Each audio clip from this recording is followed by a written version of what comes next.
RSS ನಮ್ಮ ಭಾರತ ದೇಶದಲ್ಲಿ ಒಂದು ಸಮಾಜವನ್ನ ಒಂದು ಒಳ್ಳೆಯ ದಿಕ್ಕಿಗೆ ತಗೊಂಡು ಹೋಗ್ತಕ್ಕಂಥದಕ್ಕೆ ಸಾಕಷ್ಟು ಒಳ್ಳೆಯ ಕೆಲಸ ಕಾರ್ಯಗಳು RSS ಮೂಲಕ ಇಲ್ಲಿವರೆಗೂ ಆಗ್ತಾ ಬಂದಿದೆ. 100 ವರ್ಷವೂ ಕೂಡ ಈಗಾಗಲೇ ಪೂರೈಸಿರ್ತಕ್ಕಂಥದ್ದು ಎಲ್ರಿಗೂ ತಿಳಿದಿರ್ತಕ್ಕಂಥ ವಿಚಾರ. ಸುಮ್ಮನೆ ಇದನ್ನ ರಾಜಕೀಯವಾಗಿ ಮಾತನಾಡಬೇಕು, ರಾಜಕೀಯವಾಗಿ ಹೇಳಿಕೆಯನ್ನ ಕೊಡಬೇಕು ಅಂತಕ್ಕಂಥದ್ದನ್ನ ಬಿಟ್ಟು ಬೇರೆ ಇನ್ನೂ ನಾನಾ ವಿಚಾರಗಳಿದೆ. ಇದ್ರ ಬಗ್ಗೆ ಚರ್ಚೆ ಮಾಡ್ತಕ್ಕಂಥದ್ದಕ್ಕೆ ಇವತ್ತು ಬಹುಶಃ ತಾವು ಮುಂದೆ ಕೇಳ್ತೀರಿ ಪ್ರಶ್ನೆನ. ನಾನು ಈಗ ತಾನೇ ಗಾಡಿನಲ್ಲಿ ಬರ್ತಾ ನೋಡ್ಕೊಂಡ್ ಬಂದೆ. RV ದೇಶಪಾಂಡೆ ಅವರು ಕಾಂಗ್ರೆಸ್ನ ಹಿರಿಯ ಮುಖಂಡರು ಇವತ್ತು ಕಾಂಗ್ರೆಸ್ನ ಗ್ಯಾರಂಟಿಗಳ ಬಗ್ಗೆ ಚರ್ಚೆನ ಮಾಡಿದ್ದಾರೆ, ಅಪಸ್ವರವನ್ನ ಎತ್ತಿದ್ದಾರೆ. ಅವರು ಹೇಳಿರ್ತಕ್ಕಂಥದ್ರಲ್ಲಿ ತಪ್ಪೇನಿಲ್ಲ.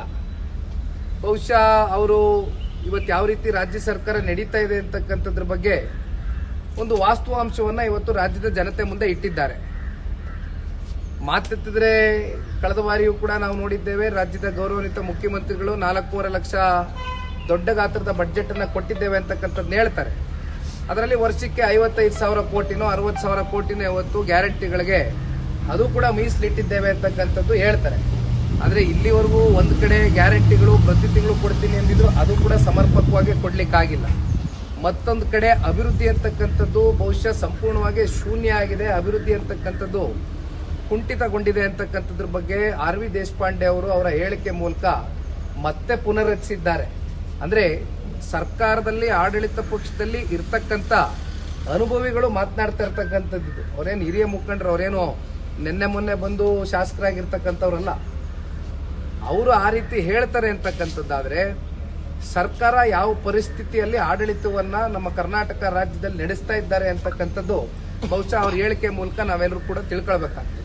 ನಿನ್ನೆ ಶಾಸಕ ಮುನಿರತ್ನವರು ಒಂದು ಆರೋಪವನ್ನು ಮಾಡಿದ್ದಾರೆ DK ಶಿವಕುಮಾರ್ ಅವರ ಮೇಲೆ. ಕುಮಾರಸ್ವಾಮಿ ಅವರ ಆರೋಗ್ಯ ಹಾಳಾಗ್ಲಿಕ್ಕೆ ಮಾಟ ಮಂತ್ರವನ್ನ ಮಾಡಿಸಿದ್ದಾರೆ ಅಂತ ಹೇಳಿ. ನೋಡಿ ಅಣ್ಣ, ನಾನು ಇದು ಯಾವ್ದ್ರಲ್ಲೂ ಕೂಡ ನಂಬಿಕೆ ಇಟ್ಕೊಳ್ಳೋದಿಲ್ಲ. ನಮಗೆ ಗೊತ್ತಿರ್ತಕ್ಕಂಥದ್ದು ಒಂದೇ ಕಾಯಕವೇ ಕೈಲಾಸ. ಅದರಲ್ಲೂ ನಾನು ನಂಬಿಕೆ ಇಟ್ಕೊಂಡಿರ್ತಕ್ಕಂಥದ್ದು. ಜೊತೆಯಲ್ಲಿ ನಾವೆಲ್ಲ ಶಿವನ ಆರಾಧಕರು. ಶಿವನ ಮೇಲೆ ಒಂದು ಭಕ್ತಿ ಪೂರ್ವಕವಾಗಿ ಒಂದು ಪೂಜೆ ಮಾಡ್ತೀವಿ ಬೆಳಗ್ಗೆ ಮನೆಯಿಂದ ಹೋಗಬೇಕಾದ್ರೆ. ಅದಷ್ಟು ಬಿಟ್ರೆ ನಮಗೆ ಇದು ಅವ್ರು ಹೇಳಿರ್ತಕ್ಕಂಥ ಹೇಳಿಕೆ ನನಗೆ ಗೊತ್ತಿಲ್ಲ, ಅವ್ರನ್ನೇ ನೀವು ಕೇಳಬೇಕಾಗ್ತದೆ. ಬಟ್ ಒಂದು ನಾವೆಲ್ಲರೂ ಕೂಡ ಕರ್ಮ ಅಂತಕ್ಕಂಥದ್ದನ್ನ ನಂಬ್ಕೊಳ್ಬೇಕಾಗ್ತದೆ.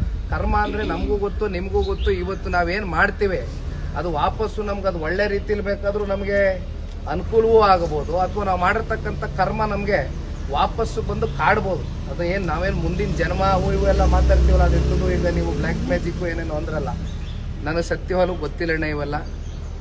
ಇದನ್ನೇನು ಬಹಳ ಗಂಭೀರವಾಗಿ ತಗೊಂಡು ಹೋಗ್ತಕ್ಕಂಥದ್ದೇನು ಬೇಡ. ರಾಜ್ಯದಲ್ಲಿ ಡಿನ್ನರ್ ಪಾಲಿಟಿಕ್ಸ್ ಕೂಡ ಜೋರಾಗಿದೆ. ಮುಖ್ಯಮಂತ್ರಿಗಳು ಸಚಿವರು ಡಿನ್ನರ್ ಕರೆದಿದ್ದಾರೆ, ಬೇರೆ ಬೇರೆ ವ್ಯಾಖ್ಯಾನಗಳು, ಬಿಹಾರ ಚುನಾವಣೆ ಅದು ಇದು ಅಂತ ಹೇಳಿ. ನೋಡೋಣ, ಕಾದ್ ನೋಡೋಣ ಇನ್ನೂ ಏನೇನಾಗುತ್ತೆ ಅಂತ. ಬಿಹಾರ ಚುನಾವಣೆ ಈಗಾಗಲೇ ದಿನಾಂಕ ಘೋಷಣೆ ಆಗಿದೆ. ಬಿಹಾರದ ಚುನಾವಣೆಯ ನಂತರ ಏನೇನು ತೀರ್ಮಾನಗಳಾಗುತ್ತೆ ಕಾದ್ ನೋಡೋಣ. Thank you.